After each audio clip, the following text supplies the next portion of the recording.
Voilà, bonjour à tous et à toutes. Comme on approche de Shavuot, du jour du don de la Torah, on a décidé de lancer une nouvelle série de cours avec mon ami David Saadoun, une sorte de chavruta. On va discuter ensemble, on va parler ensemble et en même temps on transmet, ce qui veut dire que les échanges entre nous serviront aussi à d'autres. C'est un nouveau style et je pense que c'est un style qui va plaire. Et j'ai choisi un texte dans le Zohar, par Yitro, qui parle du don de la Torah. Je fais juste une petite introduction et après on rentre directement dans le vif du sujet. On va lire, tu vas m'interrompre, on va poser des questions, etc. Le Zohar se pose la question fondamentale de savoir pourquoi on a reçu la Torah. Alors je commencerai, à titre d'introduction, je commencerai par la réponse qui n'est pas vraiment celle que le Zohar va donner, mais une réponse détournée, qui est connue, que je ramène souvent dans mes cours. La Torah, c'est tout sauf une religion. Ça veut dire, qu'est-ce que c'est une religion ? Une religion, c'est fondamentalement un moyen de se connecter à Dieu, un moyen de se développer spirituellement, moralement. Bon, comme je le dis toujours dans mes cours, il n'y a pas une seule religion vraie sur Terre, toutes les religions sont fausses, y compris le judaïsme, qui est une religion aussi, et qui n'a rien à voir avec la Torah. Le judaïsme, finalement, c'est la religion des Juifs en exil, ça n'a rien à voir avec la Torah. Et le Zohar se pose la question fondamentale, pourquoi on a reçu la Torah ? Pourquoi ? Alors on va lire une introduction, et qui précède le texte du Zohar que nous allons lire tous les deux ensemble tout à l'heure. Et cette introduction, elle est du Ramak. Qui c'est le Ramak ? C'est Rabbi Moshe Cordovero, qui était le grand maître de la Kabbalah, avant que se dévoile le Ari HaKadosh. Et c'était entre autres le maître de Rabbi Yosef Karo. C'était le maître de tous les grands tzadikim qui vivaient à Tzfat, quand Tzfat a été reconstruit après l'Inquisition. On sait que pratiquement les plus grands géants d'Israël se sont retrouvés à Tzfat, dans le domaine de la Torah, ce qu'on appelle le Niglé, c'est-à-dire le Talmud, le Shulchan Arour, le code de loi juive, et surtout, les plus grands Mekoubalim, les plus grands maîtres des secrets se sont retrouvés à Tzfat à cette époque-là, et le plus grand de tous, avant encore une fois que ne se dévoile le Ari HaKadosh, le plus grand de tous était le Ramak, Rabbi Moshe Cordovero, qui est d'ailleurs enterré juste à côté du Ari HaKadosh. Alors voilà ce que le Ramak dit. Katav Ramak. Le Ramak écrit Ki dorot harishonim, shehayu lifnei Avram, toutes les générations depuis la faute de Adam jusqu'à Avraham, hayu reshaim, c'était tous, au niveau de la génération, c'était tous mot à mot des méchants. Bon, c'est une traduction très difficile car le mot rachat ne veut pas exactement dire méchant en français, mais disons, c'était, comme on va le voir, les générations qui ont précédé l'apparition d'Avraham avaient tout en commun qu'elles s'étaient approprié la malchoute, ça veut dire qu'elles s'étaient approprié le pouvoir et refusaient d'associer le maître du monde au pouvoir de l'homme sur terre, comme on va le voir. V'irshiru et or hashrina mikol vakol. Et ils ont obscurci la shrina d'une manière totale. La shrina, c'est la présence divine dans ce monde, et tous les dirigeants des générations, parce que comme on va le voir, on parle surtout des dirigeants, et bon, la génération, comme on le sait, c'était des moutons qui suivaient le dirigeant sans s'opposer à son idéologie, mais l'idéologie des dirigeants jusqu'à Abraham, et aussi après, mais disons qu'avec Abraham a commencé un changement, c'était de dire, bon, on croit en Dieu, mais Dieu il est dans le ciel, mais la terre nous appartient à nous. Donc chacun ses affaires, toi occupe-toi des mondes supérieurs, et laisse-nous tranquilles dans le monde d'en bas. C'est exactement ce que Rachid dit, ce qu'a été l'idéologie de Nimrod dans la tour de Babel. Nimrod, la tour de Babel, c'était quoi ? Dire à Dieu, occupe-toi des mondes d'en haut, toi tu es Dieu, tu t'occupes des mondes spirituels, nous les hommes, on s'occupe de ce monde, et ne te mêle pas de nos affaires. Uksheba Avraham, quand est venu Avraham, Matzai Tashrina Bgouma, il a vu que la Shrina était complètement abîmée, ça veut dire qu'il n'y avait aucune présence de Dieu sur terre dans le sens de dirigeant. Ça veut dire qu'il y avait évidemment des centaines de milliers ou des millions de personnes qui croyaient en Dieu, mais qui croyaient dans un Dieu céleste, le Dieu du paradis, le Dieu du monde à venir, ce qu'on appelle la religion. D'ailleurs, dans son premier Mahamar, le Rabbi Lubavitch en 1951, Bati Gani, il parle de ça. Oui. Il dit que il y a eu 7 Bravo. fautes et ça a fait monter la Shrina, ça a fait rejeter la Shrina du monde matériel, puisque Ika Shrina Batartoni Maïta, la Shrina, c'est-à-dire la présence de Dieu était En tant que dirigeant. en tant que dirigeant, était dans ce monde matériel à la base, avant la faute d'Adam Arishon. Et les 7 fautes ont justement enlevé la présence de Dieu en tant que dirigeant sur cette terre. Donc la faute, c'est pas qu'on s'est plus connecté à Dieu, c'est juste que Dieu il est devenu que dans le monde d'en haut. Et Abraham, c'est le premier à avoir ramené la Shrina, comme ça il dit, du 7e ciel au 6e ciel, et ainsi de suite jusqu'à Moshe Rabbeinu qui est le 7e. C'est exactement ce que Rabbi Moshe Cordovero a dit. Merci de me rappeler ce Mahamar-là. Effectivement, j'ai juste précisé que c'est quand le Rabbi, donc le Rabbi Lubavitch, il y a aujourd'hui 70 ans, on a fêté d'ailleurs ses 70 ans là, récemment, il y a 70 ans, lorsqu'il a pris la tête du mouvement Lubavitch, le premier enseignement qu'il a donné, c'était exactement, tu vois, j'ai même pas fait le lien, c'est incroyable, en plus c'est la semaine des 70 ans, c'est incroyable. C'est exactement ce qu'il a fait comme enseignement, de dire que finalement le premier à avoir compris que Dieu n'était pas seulement Dieu, mais il était essentiellement roi, c'est-à-dire qu'il dirigeait ce monde et qu'il fallait lui laisser une place dans ce monde, attention, qu'il fallait reconnaître sa place, que évidemment qu'il dirige ce monde, Oui, bien sûr. mais seulement les hommes ne veulent pas l'accepter, ne veulent pas l'admettre.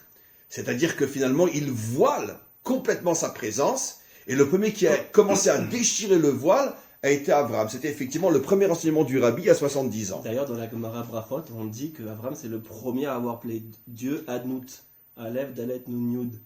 C'est quoi le Qui veut dire maître. qui veut dire maître, on sait que Le c'est maître du monde. à la Sphira de la Malchut, le Shem Adnout. Bravo. Et la Gemara elle-même, elle le dit, qu'Abraham c'était le premier à avoir vu Hachem en tant que maître. En tant que maître et pas en tant que Dieu. Exactement, et en tant que père ou en tant que Dieu. C'est-à-dire que la plus grande insulte qu'on peut faire à Dieu, c'est de l'appeler Dieu, finalement.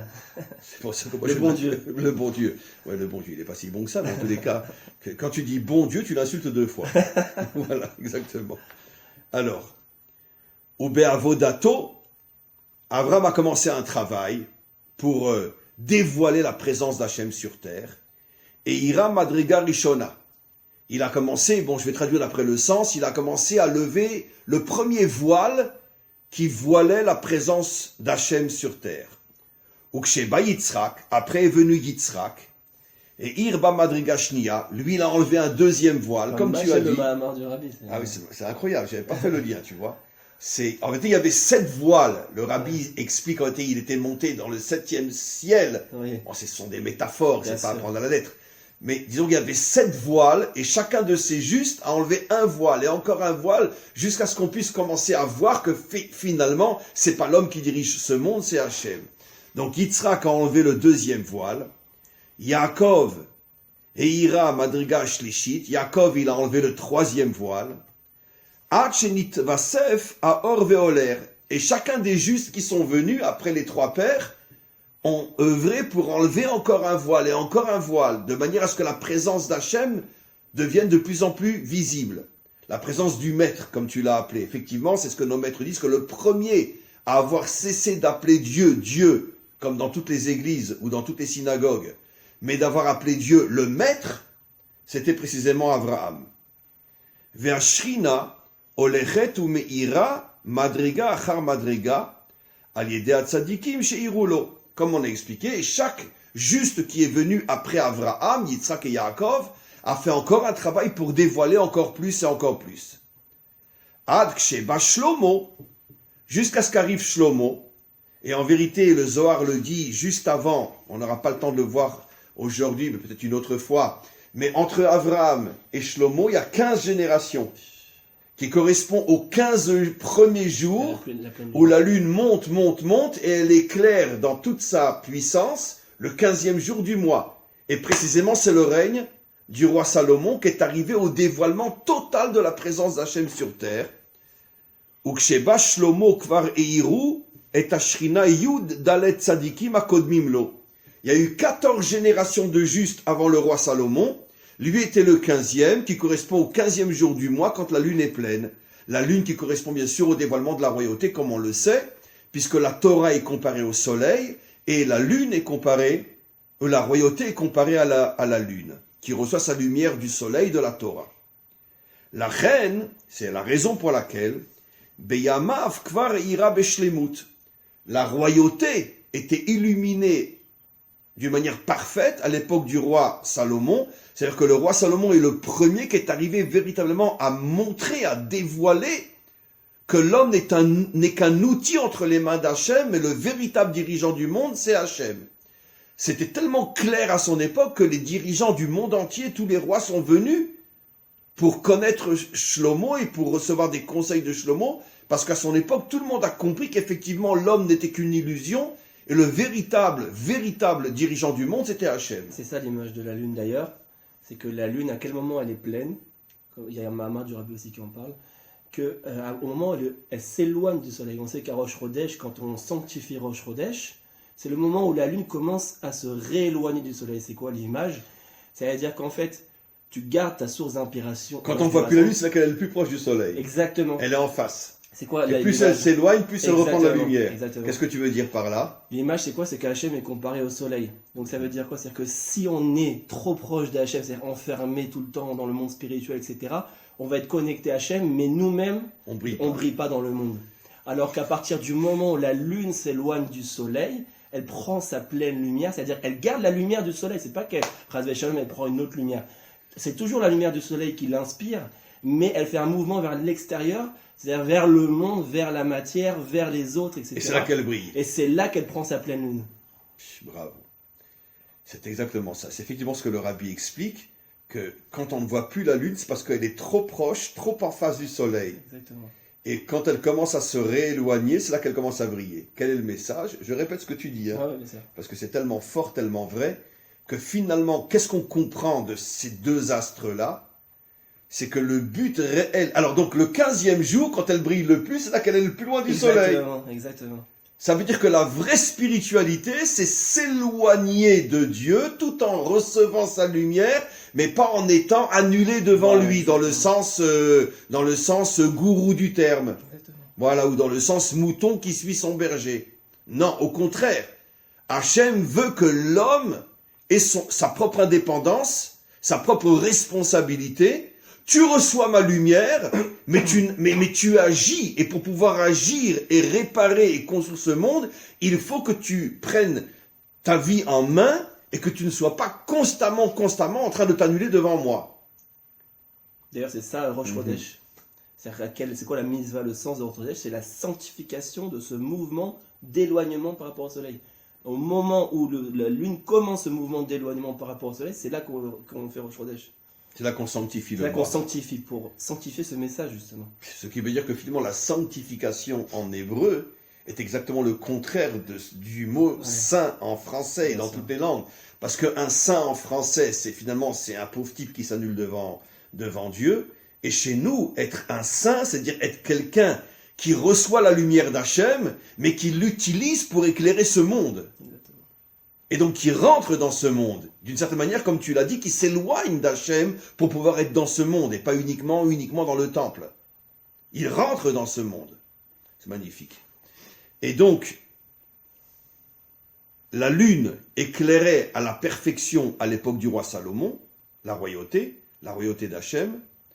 Vechen al dererze yarda shrina me madriga le madriga. Et après, la shrina a recommencé à redescendre, jusqu'à l'époque de Tzidkiyahu, Chorban Bet Hamikdash, la destruction du premier temple. Et entre Salomon et Tzidkiyahu, le roi qui vit la destruction du premier temple, il y a à nouveau 15 générations. C'est de la folie. Il y a 15 générations d'Abraham à Salomon, et 15 générations de Salomon à Tzidkiyahu, celui qui a vu la destruction du premier temple, comme pour dire que le parcours de la royauté, c'est vraiment le parcours de la lune. 15 jours qui montent et 15 jours qui descendent. Et donc, Ve'afilu bezman Chizkiyahu, Ve'yoshaphat, ou Kiyotse Sheyu Tzadikim, bien que dans la descente de la royauté jusqu'à sa destruction totale, avec la destruction du temple et de Jérusalem, il y a eu malgré tout encore quelques rois qui étaient des justes dans la descente, comme le roi Chizkiyahu, qui était un très grand juste, le roi Yehoshaphat, qui était un très grand juste. Malgré tout, im kolze, malgré tout, ça n'a pas empêché la descente. Yarda Ashrina Gambedora, même dans leur génération, la Shrina, la présence divine, a continué à se voiler. Mipne Shechevan Sheitrila la Redet Merechava Mulmata, parce que la première chute a été à l'époque du fils du roi Salomon, c'est incroyable. Celui qui a tout fait tomber, c'est le fils du roi Salomon, finalement, Rechavam. Le père a bénéficié d'une royauté les plus lumineuses qu'il n'y avait jamais eu depuis la faute de Adam, et son propre fils a commencé, comme on le sait, avec le schisme, etc. C'est à cause de lui qu'il y a eu le schisme entre les 10 tribus et la tribu de Yehuda. Il a commencé à tout faire tomber.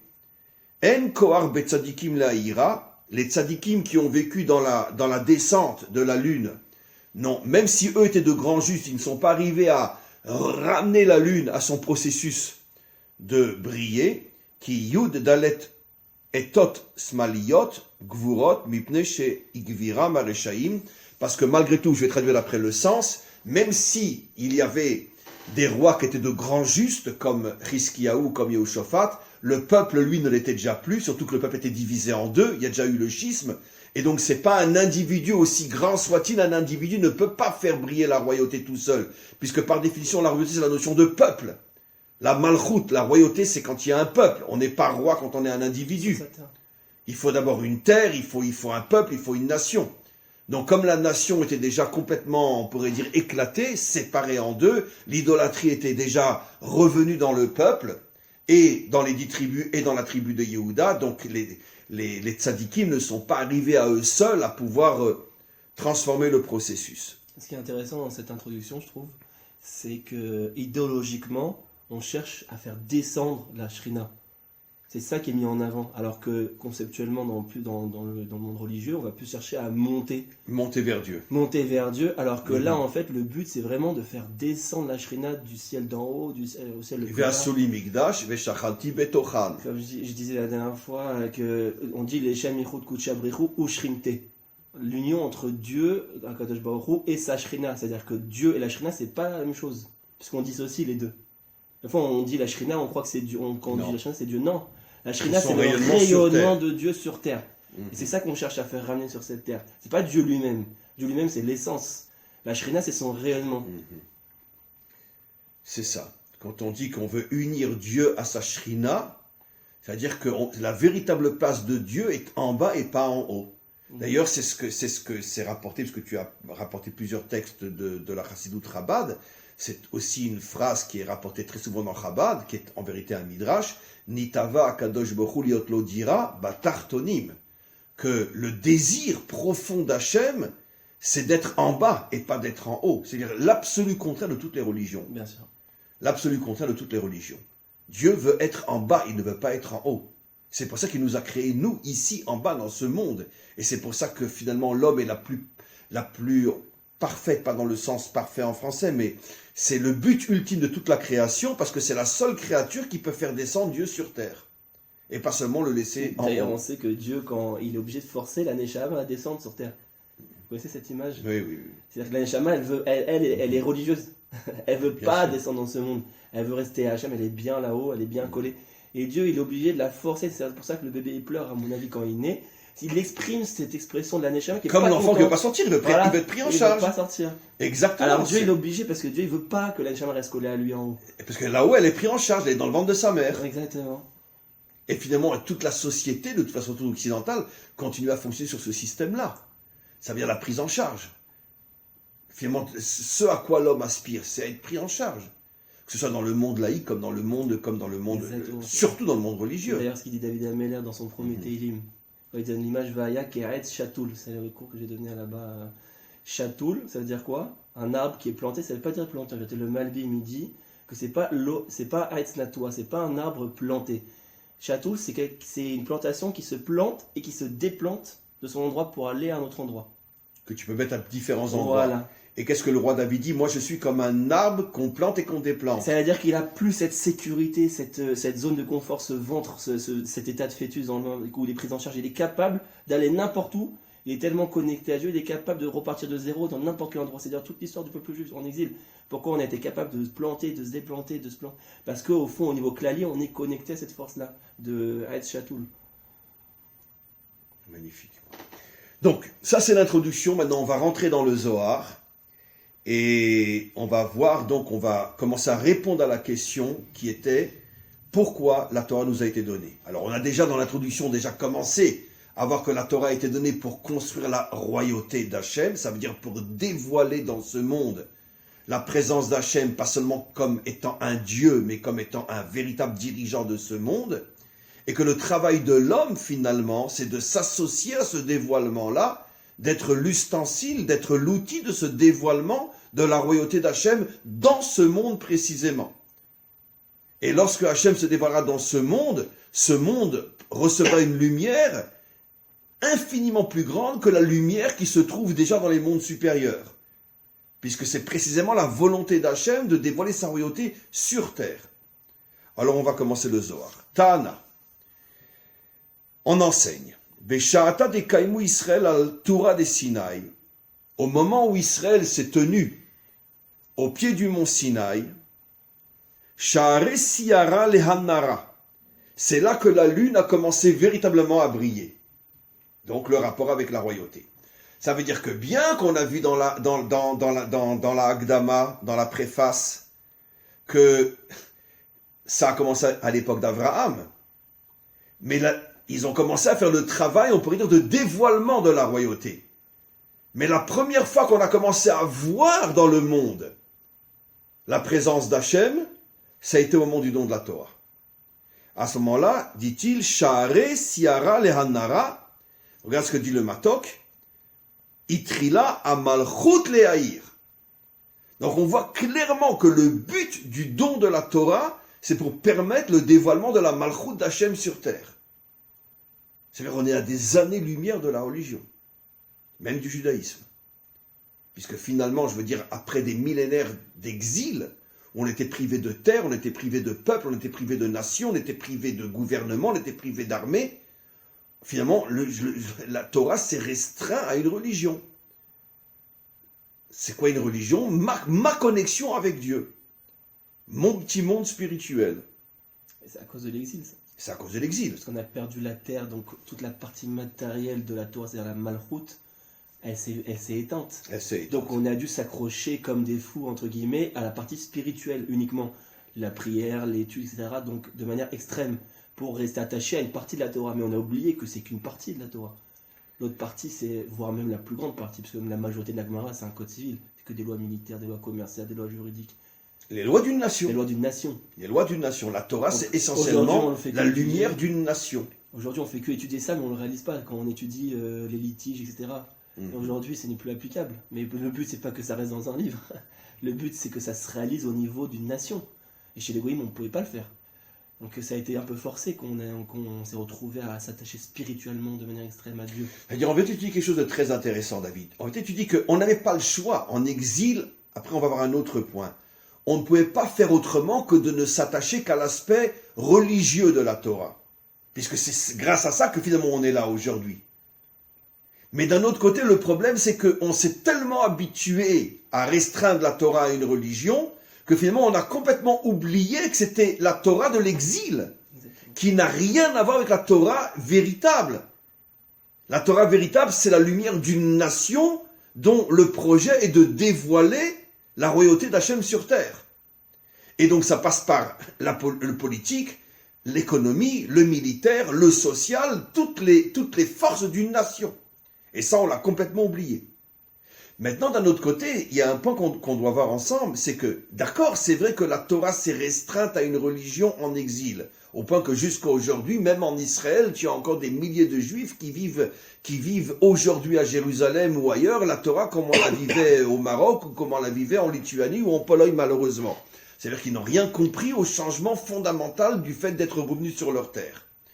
Maintenant, mais malgré tout, si on en est arrivé à l'exil, c'est que même quand on était déjà sur notre terre, on a commencé à fauter. Ce qui veut dire que finalement, David, ce besoin qu'a l'homme d'avoir une religion, c'est un défaut qui existait même lorsqu'on était déjà sur notre terre, puisque c'est ça ce qui a amené le schisme et la destruction de notre nation. Ce qui veut dire qu'il semblerait, et tu l'as évoqué tout à l'heure, que dans sa nature première profonde, non travaillée, l'homme a envie d'être un fœtus. C'est d'ailleurs pour ça que quand on dort, on reprend la position fœtus, c'est connu. C'est pour ça que quand quelqu'un il a peur, et il est devant un danger, il va dire, ou il va dire, oh mon Dieu, ou il va dire, oh maman. C'est vrai. Ouais. Parce qu'en vérité, pour lui, Dieu et sa mère, c'est la même chose. C'est-à-dire, prends-moi en charge, sauve-moi. Ça veut dire que dans la mesure... Donc qu'est-ce qu'on comprend de là? Comme on a été créé à partir d'un fœtus, on porte en nous ce besoin de la prise en charge dans le ventre divin ou dans le ventre maternel, ou dans le ventre social, ou dans le ventre gourou, ou dans le ventre rabbi, ou dans le ventre rave, etc. Mon rave sauve-moi, mon rabbi sauve-moi, mon Dieu sauve-moi, maman sauve-moi. Ça commence avant même le fœtus, ça commence la neshama là-haut, elle est prise en charge déjà. Voilà, ça commence dans la neshama. Et finalement, oui, ce qui est vrai au niveau de la neshama va être vécu au niveau du corps. Et pourquoi Hachem nous a créés comme ça? Il nous a créés avec un défaut qui est le défaut fœtus, pour que nous cassions ce défaut-là et que nous naissions, que nous devenions indépendants. Donc il nous a donné une nature de fœtus qu'on retrouve dans tous les domaines de notre vie. Et cette nature fœtus a repris le dessus quand nous étions en Israël et que nous n'avions plus à notre tête des dirigeants qui ont compris ce qu'est le vrai message de la Torah, comme le roi David. Quand on s'est retrouvé avec Rechavam est redevenu un dirigeant comme tout le monde. Ça veut dire que le monde d'en bas d'un côté, la religion de l'autre. Et c'est ce qui a ramené l'idolâtrie et tout. Donc en vérité, il semble que le défaut fondamental de l'homme, c'est le besoin de la prise en charge. Je veux redevenir un fœtus. Toute notre vie elle est construite dans ce but-là aujourd'hui. La société occidentale, elle nous a mis en exergue ce but. Toute notre vie, on veut notre maison, notre foyer, nos enfants, c'est bien. Mais ça reste des buts individualistes, de créer une zone de sécurité familiale, individuelle. Il n'y a pas de mouvement vers l'avant, vers l'extérieur. On cherche qu'à construire notre propre zone. Tout est fait comme ça aujourd'hui. En vérité, il faudrait casser tout ce système-là et inverser le mouvement. Au lieu d'aller vers l'arrière, vers moi-même, je devrais aller vers l'autre. Si on va plus loin, ce qu'il faut casser finalement, c'est qu'en vérité, ce que le monde a besoin, c'est une vraie révolution. Ça veut dire casser les dirigeants en vérité. Parce qu'en vérité, pourquoi les dirigeants nous enferment dans ce système fœtusien? Parce que c'est pour garder le pouvoir. Bien sûr. Parce que si le vrai message de l'homme, c'est de dire en vérité, c'est pas l'homme qui a le pouvoir, c'est Hachem qui a le pouvoir, ben les premiers ennemis de ce genre d'hommes seront, bien sûr, tous ceux qui ont le pouvoir, l'argent, le politique, etc. C'est intéressant que la religion a toujours été l'ami du politique, justement. Mais évidemment. Justement, parce que la religion permet de créer des hommes fœtus qui va permettre au pouvoir de garder le pouvoir. Et c'est pour ça qu'on a après voulu séparer l'État et la religion, mais ce qu'on n'a pas compris, c'est que la Torah, ce n'est pas une religion. Et aujourd'hui, on sépare la Torah de l'État, aujourd'hui en Israël, pour faire comme les Goïms, séparer l'État de la religion. Mais eux, ils avaient raison, puisqu'en vérité, c'est une religion faussée, qui cherchait à servir que le politique. Donc ils ont raison quelque part de séparer. Mais nous, on veut copier la même chose, alors que nous, on a une vraie Torah qui n'est pas du tout une religion. Mais le problème, c'est que combien de juifs savent que la Torah n'est pas une religion? Très peu aujourd'hui. Très peu aujourd'hui. Même aujourd'hui, très peu. Même le après. Modèle, même quand on parle de Malchut, même les gens qui en parlent, leur modèle, ça reste le tzaddik spirituel. Ça reste leur modèle. Même les gens d'Atiléomi, etc., ils vont garder comme modèle le tzaddik spirituel. Ah oui, ça c'est certain. C'est-à-dire qu'aujourd'hui, le vrai juif qui veut se battre et qui veut proposer le modèle de David Amelech et pas de Moshe Rabbeinu, parce que Moshe Rabbeinu, il est resté dans le désert, donc c'est le modèle du désert, c'est le modèle de l'exil, alors que David, c'est le modèle de la royauté. Même ça, c'est pour ça que c'est sur David qu'on dit Chaï Vekayam, on ne dit pas sur Moshe Chaï Vekayam. Et c'est pour ça qu'on dit que Goël Rishon ou Goël Acharon, que Moshe n'atteindra sa shlemut que quand il reviendra dans le Goël Acharon. Ça veut dire qu'on sait que le Mashiach, sa Neshama, sera le Gilgul de celle de Moshe. On dit que le Nefesh du Mashiach sera celui de David, le Ruach Yosef, la Neshama Moshe, Chaya Adam, Yechida Mashiach lui-même. Ça veut dire que Moshe va revenir dans le Mashiach, et c'est là que Moshe va avoir son tikkun. Parce qu'il revient en tant que roi. Alors que dans le désert, il n'était que Rav. Moshe Rabbeinu. Rav. Et finalement, être un Rav, c'est pas du tout ça la perfection, au contraire. Au contraire. Quand on comprend vraiment ce que c'est la Torah, on devrait se sentir finalement insulté lorsqu'on te dit tu es un Rav. Non. C'est d'ailleurs, qui est le premier à l'avoir révélé? Clairement, Rabbi Shimon Bar Yochai, Kol Bnei Israël, Bnei Melachim même. La définition d'un juif, c'est d'être un roi, pas d'être un Rav. Qu'est-ce que tu fais en tant que roi? Le concept de Rav, il vient de Galout d'ailleurs. Bien sûr. Tous les premiers rabbanim qu'on appelait rabbanim, c'était en Babylonie, à l'époque de la Gemara, mais avant, à l'époque du Beth Amikdash, il n'y avait pas de rabbanim. Il y avait des Nessiim, des Dayanim. On les appelait pas Rav. On les appelait pas Rav. Non, on les appelait par leur prénom, par leur nom. Non, mais ils avaient des fonctions sociétales. Ils n'étaient pas dans les fonctions de synagogue. Le premier Rav, il est apparu en Galout. Absolument. Magnifique. On continue. Dirtiv. Alors, comment qu'on sait, d'où on voit, dit le Zohar, que tout le but du don de la Torah, c'est de reconstruire la royauté. Dirtiv, comme il est dit, Vayet Shamayim Vayered.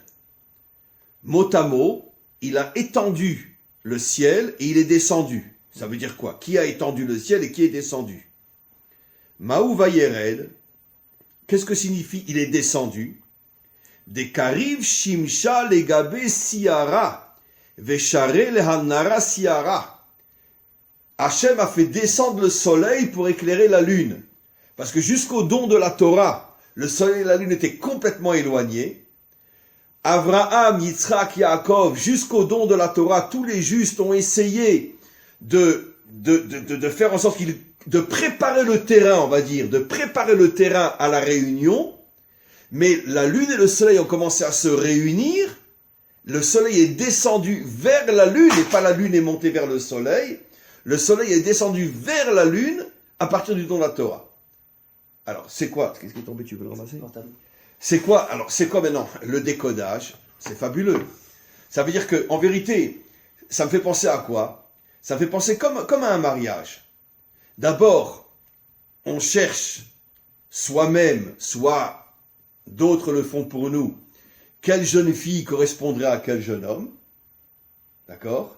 Et une fois qu'on a trouvé le bon garçon avec la bonne fille, à ce moment-là commence le rapprochement. Ils se rencontrent, après ils se fiancent et après ils se marient. Mais d'abord, on cherche qui pourrait aller avec qui. Soi-même on cherche, soit d'autres le font pour nous. C'est exactement ce qui s'est passé. Jusqu'au don de la Torah depuis Abraham, tous les justes ont fait en sorte que le soleil et la lune acceptent de se rencontrer. Avec le don de la Torah, la première rencontre s'est faite. Mais ce qui est intéressant, c'est que c'est le soleil qui est venu vers la lune, et pas la lune vers le soleil. Alors, quel est le décodage? Le soleil, comme on le sait, c'est la Torah, mais la vraie Torah, et la vraie Torah descend vers la royauté, c'est-à-dire descend vers ce monde. C'est pas ce monde qui va, comme je raconte toujours cette histoire fabuleuse, qui est vraiment l'exemple de ce que dit le Zohar ici, de rabbanim, bon peu importe, qui se rencontrent et chacun, sa spécialité, c'est qu'il ramène les gens à la Torah. Il ramène les gens qui étaient éloignés à la Torah. Tu connais cette histoire-là? Ouais. Alors il y en a un qui dit, oh si tu savais ce que j'ai fait la semaine dernière, tu te rends compte, un pilote de chasse israélien, je suis arrivé à le faire sortir de son avion et l'amener à la yeshiva. Tu te rends compte comme je suis fort, un pilote de chasse. L'autre il lui dit, moi je suis encore plus fort que toi. Parce que moi je suis arrivé à faire rentrer un livre de Torah dans un avion d'un pilote de chasse. Enfin, c'est le deuxième qui a raison. C'est pas au pilote de chasse d'aller à la yeshiva. C'est à la yeshiva de rentrer dans l'endroit où se trouvent les pilotes de chasse. Parce que ça, c'est ce qui est le plus dur. Parce qu'il reste un pilote de chasse, mais il accepte que la Torah vienne vers lui. C'est exactement ce que dit le Zohar. Le but de la Torah, c'est de descendre vers le monde et pas demander au monde d'aller vers la Torah, comme malheureusement on voit aujourd'hui. C'est ce qu'il dit, je pense, Rashi, parce qu'on sait que le soleil et la lune, c'est aussi la dimension masculine et la dimension féminine. Et il dit, Rashi, tout dépend du masculin en vérité. Il ne faut pas croire que c'est le féminin ne dépend que du masculin, parce que quand elle a été créée la femme, Ezer Kenegdo, il dit, Im Zacha Ezer, Lo Zacha Kenegdo Le Lachem. C'est-à-dire qu'en fait, tous ces, on va dire tous les traduit. Si l'homme est méritant. Si l'homme est méritant, la femme sera une aide pour lui, et si l'homme n'est pas méritant, elle sera contre lui pour le combat. Donc en vérité, toute cette haine qu'il y a contre le monde religieux, c'est juste une demande d'amour en vérité. Une demande que le masculin vienne à la femme.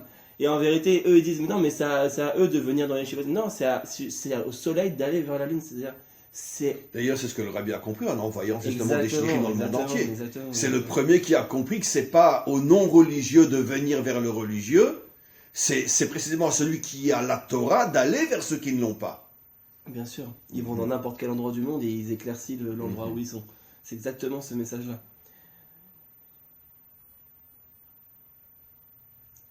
D'ailleurs, il y a le Rakadosh, il rapporte aussi dans un de ses livres cet enseignement de la Gemara qui dit Sheva Ipot Tzadik Vekam. La traduction littérale, c'est le tzaddik, le juste tombe cette fois et se relève. Mais le Rakadosh, il le traduit autrement. Il dit La Sheva Ipol Tzadik Vekam. C'est-à-dire vers le 7, le tzaddik tombe et se relève. Et le 7, c'est la royauté. Et le 7, c'est la royauté. C'est-à-dire que le tzaddik, il a le devoir de tomber, d'aller vers la royauté et de la relever avec lui. Comme ça, il voit ce verset-là, le Harakadosh de l'Agmara. Et je comprends pourquoi il dit tomber, parce que finalement, celui qui était toujours en haut et qui commence à descendre vers le monde matériel, c'est évident qu'il va prendre des claques. Bien sûr. Et c'est évident. C'est pour ça que c'est dur de le faire. Il va prendre des claques, c'est pour ça que personne ne veut. Je préfère rester en haut. Mais en vérité, toutes ces claques, c'est un mirage. C'est l'image que quand Moshe, quand il a jeté son bâton, c'est devenu un serpent. Qu'est-ce qu'il a fait Moshe, le modèle du tzaddik? Qu'est-ce qu'il a fait Vayanos. Il a fui face au Nachash, au serpent, qui représente, disons, le mal de ce monde. Au lieu d'aller non, prends-le. Exactement. Lui, il a fui, donc il a fait le religieux. Il a fui face au mal, il a reculé. Alors qu'Hachem lui dit, mais non, c'est qu'un mirage. Attrape sa queue et ça redevient un bâton.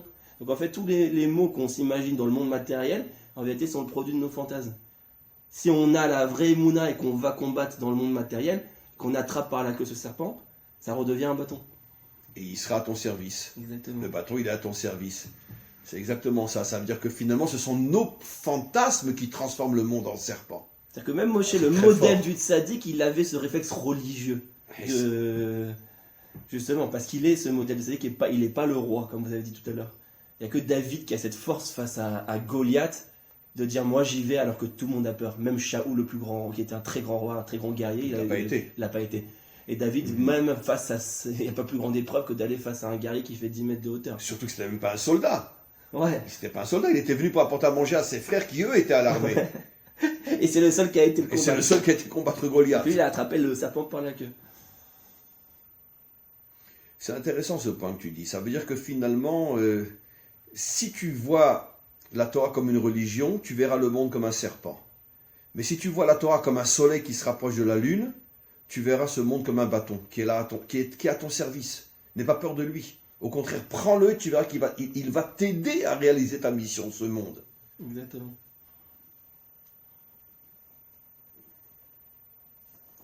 On continue. Alors, je veux lire ce que dit le Matok, comment le Matok traduit le fait que le soleil s'est rapproché de la lune. Shekarav Zahir Anpin, Anikra Shemesh, Veshamaim, Veyarad el Malchut, Veazitrila Leaïr. Le Zahir Anpin, on va en parler tout de suite, c'est dans le langage de la Kabbalah le soleil ou le ciel. Le Zahir Anpin s'appelle des fois soleil, s'appelle des fois ciel, on va voir tout de suite pourquoi. Et quand le soleil a compris que son travail c'était à lui de se rapprocher de la lune, qui est la Malchut, dit le Matok, alors la Malchut a commencé à briller, ça veut dire que le monde a commencé à comprendre que finalement le seul vrai dirigeant de ce monde, c'est Hachem. Bon, ça n'a pas duré longtemps, parce qu'après, évidemment, les choses se sont à nouveau voilées jusqu'à la délivrance finale. Mais malgré tout, potentiellement, la notion existe depuis qu'on a reçu la Torah. C'est nous qui ne sommes pas capables, finalement, de la dévoiler réellement au monde, parce que d'abord, on n'arrive pas à le dévoiler à nous-mêmes. Alors, c'est quoi le Zeir Anpin? Le Zeir Anpin, c'est, mot à mot, le petit visage. Tu as quelque chose à dire sur ça? Dans la Kabbalah, il y a une notion qu'on appelle le Harir Anpin, le grand visage, et le Zahir Anpin, le petit visage. C'est quoi le petit visage? C'est en vérité les 6 qualités fondamentales représentées par Avraham, Yitzhak, Yaakov, Moshe, Aaron et Yosef. C'est-à-dire le chesed, bon, je traduis en français, mais c'est très très mauvaise traduction, la bonté, la rigueur, la vérité, la détermination, netzar, la reconnaissance et la stabilité. Les 6 qualités fondamentales qu'on appelle le Zahir Anpin, le petit visage. Alors, c'est le visage de qui? Alors bien sûr, c'est le visage d'Hachem. Et pourquoi on appelle ça le petit visage? Ça rejoint exactement ce que tu nous as expliqué au sujet de la lune. Le grand visage, c'est ce qu'on appelle le Harir Anpin, c'est dans les mondes d'en haut. Parce que dans les mondes d'en haut, la présence d'Hachem est tellement forte que l'homme, il disparaît. Mais c'est pas ce que veut Hachem. Je préfère réduire mon visage pour te laisser de la place. Je veux que tu existes. C'est le fameux secret du Tzimtzum. Le Tzimtzum, Hachem, c'est contracté pour laisser de la place à l'homme. Donc c'est un but en soi qui passe d'un état de Harir à un état de Zahir. Le but, c'est le Zahir Anpin. C'est pas le Harir Anpin. Le but d'Hachem, c'est de se faire petit pour laisser de la place à l'homme. Et pourquoi? Tout de suite après le Zahir Anpin, qu'est-ce qui vient? Malchut. Et la Malchut, c'est quoi? c'est le dévoilement d'Hachem, mais uniquement grâce au travail de l'homme. Parce que sans le travail de l'homme, pourquoi qui en meler bli am? Sans le travail de l'homme, finalement, l'attribut de Malchut, c'est le seul attribut qui ne peut être dévoilé que grâce à un travail intensif de l'homme. C'est à l'homme de dévoiler que Hachem est roi. Et c'est pour ça que l'homme devient roi lui-même. Comme dit le Talmud, Avda de Meler, Meler. Le serviteur d'un roi est un roi lui-même. Qu'est-ce qu'on entend par serviteur? Pas son cuisinier. Serviteur dans le sens que celui qui est au service du roi, dans le sens qui fait tout pour que le roi soit reconnu comme roi, lui-même a le statut de roi. Si tu fais tout pour dévoiler que Hachem est roi, ta récompense est que tu seras roi toi-même. C'est pour ça que Rabbi Shimon Bar Yochai, le maître du Zohar qui ne parle que de ce problème-là, dit que tous les enfants d'Israël sont des rois. Ça veut dire que si Israël fait sa vraie mission qui est de dévoiler que Hachem est roi, on devient nous-mêmes tous rois. Ça veut dire des hommes authentiques, qui sont capables d'être des dirigeants. Donc finalement ici, le Zahir Anpin, c'est finalement ce que Hachem veut. Je veux me faire petit pour vous laisser de la place. Et c'est ça la grandeur d'Hachem, comme c'est marqué dans le Talmud, Bimkom anvatanuto, sham atamotse gdulato. Où se trouve la grandeur d'Hachem? Précisément dans son humilité. Son humilité à s'effacer pour laisser de la place à l'homme. Bien sûr. C'est pour ça que le monde a été créé par le Shem Elohim, justement. Et pas par le Shem Yudkevavke. Voilà, qui écrase l'homme. Parce que le Shem Elohim, c'est celui qui laisse la place à l'autre. C'est la notion de Gvura, de Tzimtzum, c'est-à-dire Absolument. je crée le monde, c'est-à-dire quoi? J'avais une lumière infinie, le Or Ein Sof, et au final, je me suis contracté pour laisser la place au monde matériel d'exister. C'est exactement comme ça que la création s'est passée. Le Yudkevavke, qui est le dévoilement d'Hachem dans toute sa puissance. Il s'est qui annule l'homme. Il s'est dévoilé que bien après, mais pour des mauvaises raisons. J'aime bien le dire parce qu'on croit des fois que le Yudkevavke, quand il s'est révélé à Moshe, c'était une bonne chose. Genre Moshe, il est grand, il a mérité le Yudkevavke. Mais Rashi, il dit le contraire. Il dit Dieu, il regrette la mort des pères à ce moment-là parce qu'ils n'ont pas demandé quel était mon nom. Et vous Moshe et cette génération-là, vous avez besoin de ce nom, vous avez besoin de cette rachamim, de cette miséricorde, de ce dévoilement infini pour vous sortir de cette prise en charge. De cette prise en charge, exactement. Mais c'est pas du tout ma volonté. D'ailleurs, le Rashi lui-même, au début de la création, il le dit. Je voulais pas créer le monde avec. Je voulais créer le monde. Voilà, et après, Hachem voulait créer le monde sur le principe de la rigueur, dans Elohim, et pas Havaïe. Exactement, mais attention, parce que din, quand on traduit, hein, vous dites tout le temps dans vos cours que la traduction c'est terrible. En vérité, din, quand on entend rigueur, on a l'impression que c'est une mauvaise mida. C'est une mida un peu qui fait peur, c'est-à-dire à la rigueur d'Hachem, un peu à la chrétienne. C'est-à-dire la balance, et vraiment, il n'y a pas de. Et c'est pas du tout comme ça dans la Torah. C'est quoi la Midat Hadin? La Midat Hadin, c'est la plus belle relation d'amour qu'on peut avoir avec Dieu. Pourquoi? Parce que Yudkevavke, c'est comme un père. C'est-à-dire, je suis son enfant, quoi qu'il arrive, j'ai aucun mérite. Je suis son fils, je suis son sang. Même si je suis un voleur, un tueur, il me pardonnera. Alors que Elohim, confesse-toi mon fils. C'est la notion de mariage entre un homme et une femme. C'est pour ça qu'on dit d'ailleurs, il y a 6 salaïr Elokaïr qui me sos ratan al-kala, que ton Dieu se réjouira comme un ratan et une kala, comme un marié et une femme. Et là, on précise le Shem Elohim. Parce que Elohim, c'est la notion de mariage. On le voit avec sa femme. C'est plus Rachamim avec sa femme. Sa femme, elle est digne. Elle est dure. Si on n'est pas méritant, le jour au lendemain, on peut partir. Il y a une notion de divorce. C'est-à-dire que c'est pas inconditionnel. Et malgré tout, c'est la relation d'amour la plus élevée qui existe, le mariage. C'est pas avec les parents. Le vrai amour, c'est pour ça que dans le monde occidental, dans le monde en général, on veut une relation sans mariage. Exactement. Pour pouvoir vivre dans le fantasme de l'amour. Alors que sa femme, c'est la Midat Hadin, c'est la Midat d'Elohim, mais c'est pas mauvais. Au contraire, la femme, elle est là pour l'homme, pour le changer, pour l'améliorer, pour le perfectionner. C'est juste que, voilà, c'est une relation qui est basée sur le mérite. Et c'est ça la vraie relation d'amour qu'on peut plus arrêter. Ça n'a rien à voir avec la rigueur. Quand on entend rigueur, on croit que c'est un dieu méchant, etc. Pas du tout. C'est la plus belle relation. D'ailleurs, on atteint, grâce à cette Midah, on atteint la Sirata Keter. Il y a des soldats qui disent ça. Et d'ailleurs, c'est intéressant parce qu'il y a 6 à l'Aïr et Loker, il y a 6 Kematria Keter. La joie parfaite de relation avec Elohim entre un homme et une femme, il y a 6 et 620. Et la femme est appelée elle-même la couronne du mari. Exactement. Keter, c'est la couronne. Il y a 6 et 620, c'est la Kematria, la valeur numérique du mot Keter, qui est la couronne la plus élevée. Qui est la sphira la plus élevée. Donc on revient après ces magnifiques choses. Donc le Zeir Anpin, encore une fois, c'est Dieu tel qu'il se rétrécit afin de laisser de la place à l'homme. Ce rétrécissement de Dieu s'appelle Shamaïm, le ciel. Après on verra pourquoi le soleil. Alors là aussi il y a une notion extraordinaire, David, parce que finalement, toute la vie sur terre, c'est grâce au ciel. Puisque l'eau, qui permet de manger, ou même le soleil qui est dans le ciel, enfin qui n'est pas en tout cas sur terre. Donc, d'une certaine manière, toute vie n'est possible sur terre que grâce au ciel. Comme on lit dans le Shema Israël, je vous donnerai les pluies en leur temps, etc. Mais d'un autre côté, on ne vit pas dans le ciel, on vit sur terre.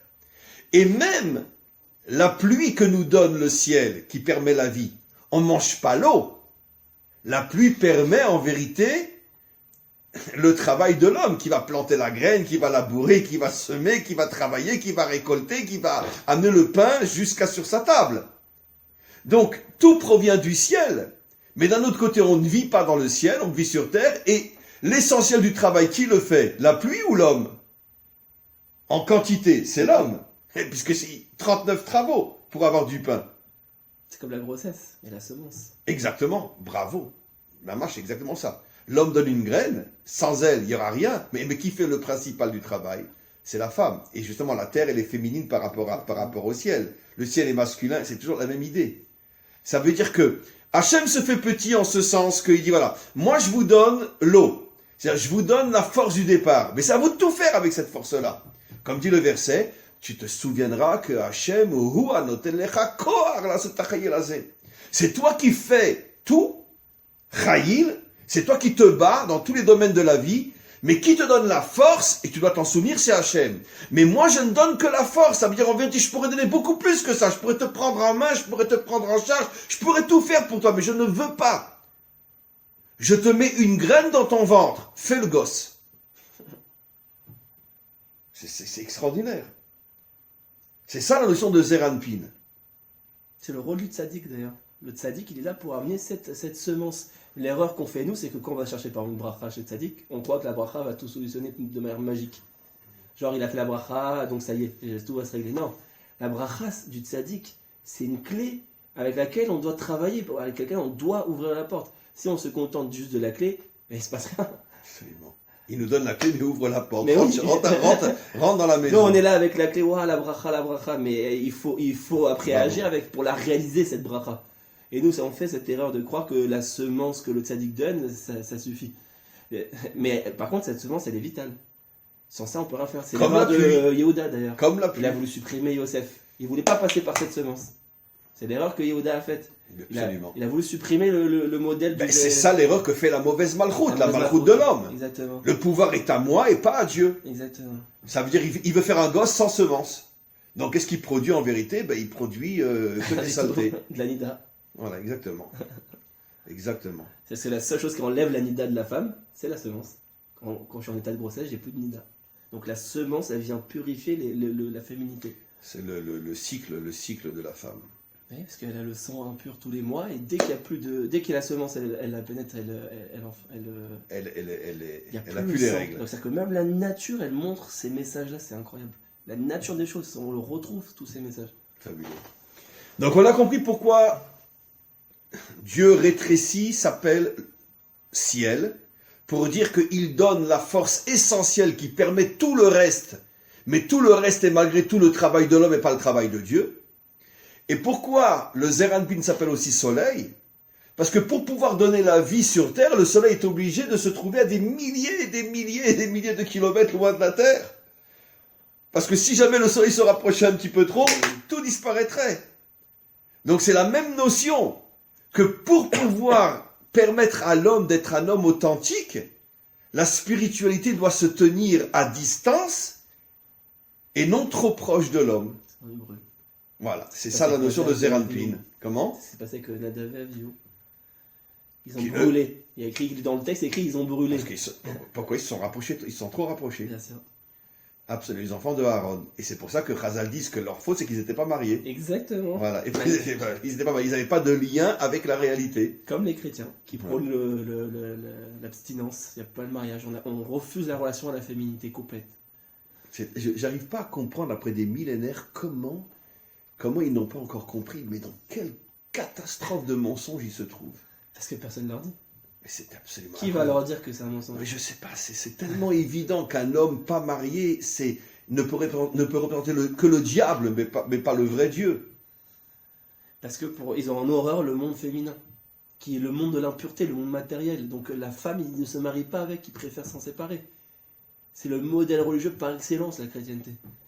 Donc le modèle du Encore mensonge. plus que l'islam.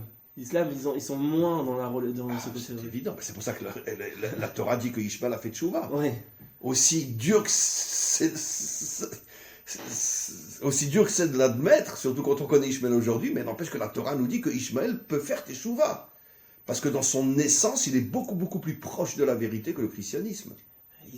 C'est vraiment la religion par excellence. C'est-à-dire que je ne me marie pas avec la femme, avec la féminité. Et ce monde, c'est le monde de la chair, c'est le monde de la faute, c'est le monde de... Exactement. C'est incroyable comment on a pu tomber dans un mensonge pareil depuis 2000 ans. Il n'y a que le soleil qui peut solutionner la lune, on le voit ici. Oui. En vrai, le vrai problème, il est du peuple juif, c'est qu'il n'est pas encore à sa place, pas encore dans son rôle d'apporter cette semence. Parce que disons la vérité, je veux dire, le christianisme est sorti des juifs. Ouais. Comme je dis toujours ces derniers temps, c'est qu'en vérité, il est toujours chez nous. Parce que, en vérité, la racine du christianisme est juive. Bien sûr. Ce qui veut dire que finalement, ce problème, tant qu'il y a des chrétiens encore sur terre, ça prouve que nous n'avons pas encore résolu le problème. Et que finalement, cette tendance à l'homme de vouloir être un fœtus et de ne pas vouloir affronter ce monde et la réalité, c'est un problème qui est né chez nous, qui est le problème de l'homme d'une manière générale. On veut tous être des fœtus. D'ailleurs, quelque chose de très très intéressant à remarquer dans l'histoire. À quel moment est apparu le christianisme? Au moment où on est parti en exil. Exactement au même moment. À l'an où il y a eu la destruction de Beth-Amikdash, quelques années après, l'Empire romain a institué le christianisme. C'est-à-dire quoi? C'est-à-dire qu'en fait, nous on est parti en exil, on s'est attaché à une Torah religieuse, et de là est née les religions. Avant, quand on était sur notre terre, il n'y avait pas de religion. Il y avait les religions polythéistes, mais monothéistes, on était la seule. Et à partir du moment où on est allé en exil, on a quitté notre terre, sont nées d'autres religions monothéistes. C'est intéressant de remarquer qu'avant, non, il n'y avait pas le christianisme, il n'y avait pas l'islam. C'est que quand on est allé en exil qu'ils sont nés. Parce que c'est des produits de l'exil. La religion, c'est le produit de l'exil. Du mauvais côté de la Torah, enfin du côté spirituel de la Torah, du côté déconnecté de la Malchoute. Et tant qu'on n'aura pas reconstruit cette Malchoute, ces religions existeront toujours. Oui. Donc finalement, c'est toujours le même problème. On a été choisi pour faire un travail que depuis 4000 ans, on ne fait pas vraiment, quoi. Oui, parce que le problème, il est chez nous, d'abord chez nous. C'est ce qu'il dit Rachid. Zaka Ezer, lo Zaka, Kenegdolé Lachem. Encore une phrase ou deux. Dirtiv, regarde ce que dit maintenant le Zohar. Degel Machane Yehuda. C'est à ça que fait allusion, dans la Torah, le drapeau de la tribu de Yehuda, qui était Mizracha, qui était à l'est. Il y a la tribu autour du Mishkan, autour du tabernacle. La tribu de Yehuda était toujours à l'est. Donc, le Matok explique, Yehuda c'est bien sûr Sod HaMalchut, c'est la tribu qui représente le dévoilement de la royauté. Mizracha, pourquoi cette tribu est à l'est? Pirouche I Zarcha Veira, parce que Mizra vient du mot éclairé. Mizrar, nous on dit l'est en français, mais en hébreu, ça veut dire Mizrar, ça veut dire le dévoilement de la lumière, dévoilement de lumière. D'ailleurs, le soleil se lève à l'est. Donc c'est là qu'il commence à dévoiler sa lumière. Veira mi Mizrar, sheusod à Tiferet. Le Mizrar fait allusion à la tribu de Tiferet. Ve'aliedeze, encore une phrase, et c'est grâce, Betura des Sinaï, grâce au don de la Torah, Itmana Yehuda Rufinuz Malchuta, que Yehuda a été choisi pour représenter la royauté. Ça veut dire ici le Zohar dévoile quelque chose qui n'est dit nulle part. C'est qu'en vérité, le don de la Torah avait pour but de dévoiler à l'intérieur du peuple juif la force royale, qui est la tribu de Yehuda. Je sais pas si... C'est de la folie. Comment le Zohar peut nous dire une chose pareille? Que tout le don de la Torah, encore une fois, Betora de Sinaï itmana Yehuda rufinus de Malchuta, bon c'est de l'araméen, c'est grâce au don de la Torah que la tribu de Yehuda a été choisie pour représenter la royauté d'Hachem sur terre. regarde ce que dit le Matok en hébreu, Exactement. Be'ar Sinai, sur le Har Sinai, Kshe'ira Malchut, et que la Malchut a commencé, grâce au don de la Torah, a commencé à briller, Nitmana Shifto Shel Yehuda, c'est là qu'a été nommé, a été désigné la tribu de Yehuda, Liot Sar Gadol, pour être le représentant, le grand représentant, Karov el Malchut Shamayim, c'est à lui il est le plus proche de toutes les tribus, d'accord, de faire descendre sur terre la royauté d'Hachem. C'est de la folie. Ça veut dire qu'ici, tu as une définition claire. Mais non, il n'y a pas d'autre but à la Torah en fait. Ça veut dire que c'est absolument incroyable. Ça veut dire que si aujourd'hui, par exemple, et même en Israël, mais si je suis un juif qui vit à Paris ou partout dans le monde, etc., je veux dire, je n'ai aucun lien avec la Torah. Même si j'ai 10 chapeaux sur la tête, j'ai aucun lien avec la Torah. Puisque la Torah doit dévoiler la Malchut. Or, s'il n'y a pas de peuple, s'il n'y a pas de terre, il n'y a pas de Malchut. Et même ici en Israël, si un juif ne fait pas l'armée, ne travaille pas, ne s'investit pas dans la société israélienne, même s'il a 50 chapeaux sur la tête, il n'a aucun lien avec la Torah. Je peux comprendre pourquoi il y a tellement de gens qui ne veulent pas étudier le Zohar. Parce que le Zohar dit des vérités bouleversantes. Bouleversantes. Ça veut dire que les conditions fondamentales pour dire que j'ai un lien avec la Torah, tu dois vivre sur ta terre, tu dois participer à la construction de ton peuple, tu dois faire l'armée, tu dois avoir un métier. Et c'est même pas le Zohar qui dit, c'est la Gemara. Kol mi shedar bechutz laaretz kmo Elo Eloka. Tout celui qui vit en dehors de sa terre, c'est comme s'il n'avait pas de Dieu. La Torah dit, tu n'as même pas de Dieu si tu vis pas sur ta terre. Il n'y a même pas besoin de chercher dans le Zohar. La Gemara elle-même, elle le dit. Ouais, à la fin de Maseret Ketuvot. Rashi rapporte cet enseignement aussi. C'est incroyable. C'est incroyable. C'est intéressant de marquer Elo Eloka, encore une fois, c'est Ouais, Elohim. C'est exactement ça, marqué Elo Hachem. Exactement. Hachem, on oui. peut dire alors le rabbi, il n'était pas connecté à la Torah. C'est ça la question qu'on peut se poser, que tout le monde peut se poser. Le rabbi n'était pas connecté à la Torah, non. Il n'était pas connecté au Shem Elohim, il était connecté au Shem Havaï, comme Moshe. On peut comparer le rabbi à Moshe, c'est-à-dire le modèle de la tzidkout dans le désert. Et il n'est pas venu en Israël parce qu'il n'est pas connecté encore au Shem Elohim, à la dimension de la Malchut.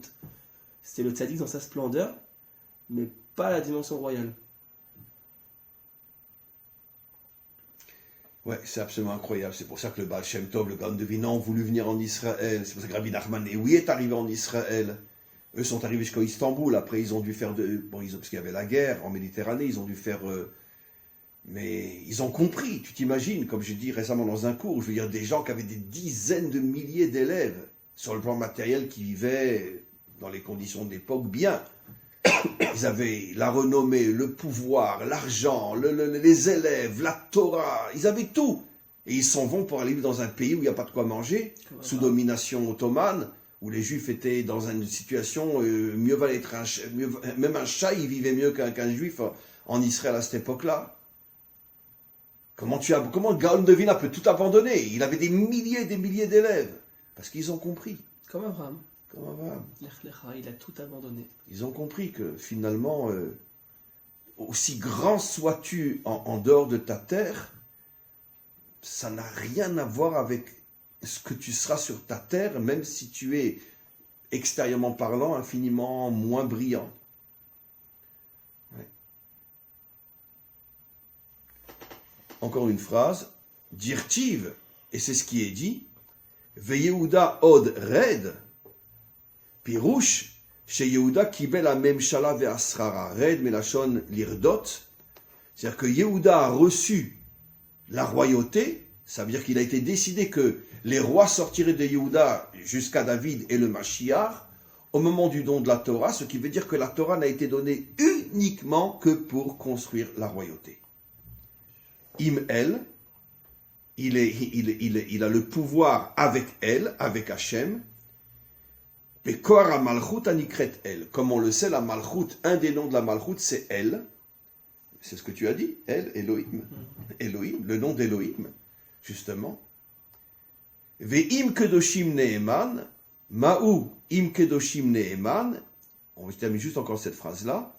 Kad Amar Kutsha Berichu le Israël, Ve'atem Tiuli.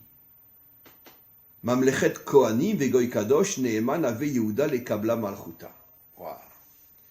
quand Hachem a dit « Vous serez pour moi Mamlechet Kohanim », alors ça veut dire quoi? Comment on dit Mamlechet Kohanim? Un peuple de Kohanim, un peuple de prêtres? Ou Mamlechet Kohanim, ou une nation dans laquelle il y aura Malchut et Keuna. Et c'est Yehuda, dit le Zohar, qui a pris la Malchut.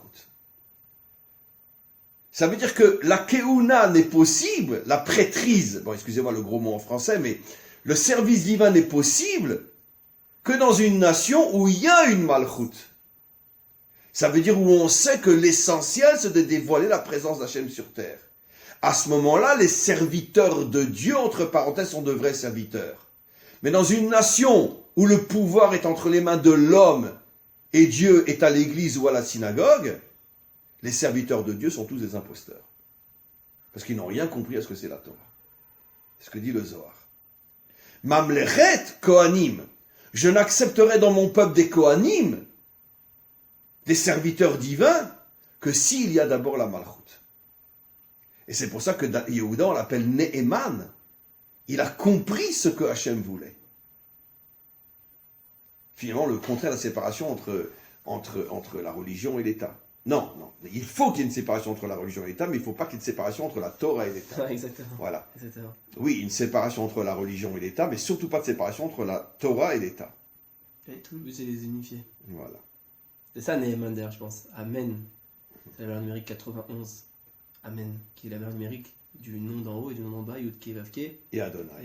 C'est pour ça qu'il l'appelait Neheman, parce qu'il unifie les deux mondes. Les deux mondes, exactement. La Emouna, c'est l'unification des deux mondes. C'est exactement ce que tu dis, puisque, je répète ce que tu as dit vite, dans le mot Amen, la valeur numérique du mot Amen fait allusion à deux noms divins, celui qui est en haut, Hachem, et celui qui est en bas, Adonai. Et quand on unit les deux noms, on trouve 91, qui est la valeur numérique du mot Amen, qui veut dire la foi, la Emouna en français. La foi en français, excusez-moi pour le gros mot, et la Emouna en hébreu. C'est quoi la Emouna? C'est pas je crois en Dieu. Je crois en la présence d'Hachem dans le monde matériel. C'est ça la Emouna. Tov, merci beaucoup David. Merci beaucoup.